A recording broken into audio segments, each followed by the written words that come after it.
think the first thing that you have to look at is thinking that picking a lower level text is a scaffold, because it's not. And so we had to shy away from that. I think when we said use scaffold for those lower level kids, that's where we went. And I'm doing that. And so then when we decided to jump on this train of EL curriculum, I had teachers come to me and say, these lower level kids, they can't do To Kill a Mockingbird, they can't do it. And I said, just try it. Just try it. Just see if they can do it. I said, I believe in you as a teacher that you can put some things in place to help them access. So try it. So once they were like, okay, well now it's back on me. She thinks I can do this. And so once they tried it and they heard the discussion and the kids were getting into that, then you begin to see true scaffolding in a class so that kids could reach grade level content. And so that's happening across the board. And I think you see the confidence of kids who have never been reading the same text as they know if they're in a low group, they know if they're in a high group, and they see that they're not reading the same text. I mean, their assignments are posted on the board, so everybody knows that. And so now everybody's on the same playing field. And so the inclusion children,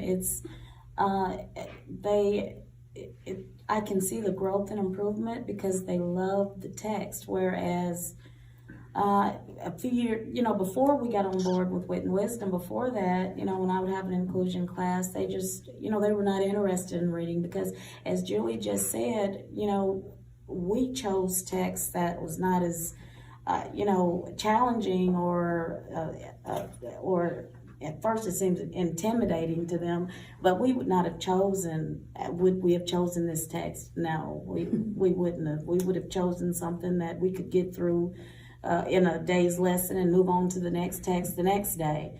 But with this allows us to just dig deeper, and by doing that, I think that's what helps my inclusion children each day, just by digging deeper into this same text and from day to day. And I think that's what helps them, that's what's helping them grow and have a love for reading. Don't just throw it at them. It's not like, here's your reader, here's this text, have at it, good luck. We both model, we both, do whole group, we both break into groups, we both, use those engagement strategies and those techniques to hook them so they don't feel overwhelmed.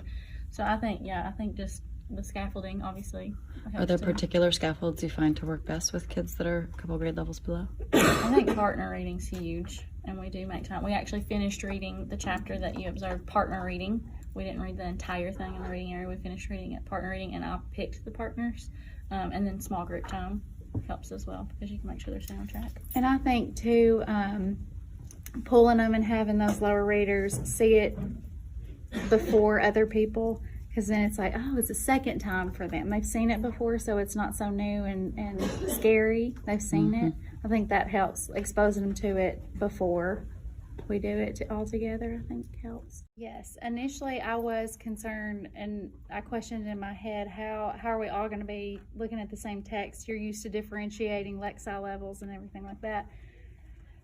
And you would think I would know this, but they will rise up to the occasion. I think being exposed to that, it helps them tremendously. I mean, they either partner reading or hearing it and seeing it and using it multiple days, they can use those words just like a higher level kid. They rise up, they surprise you.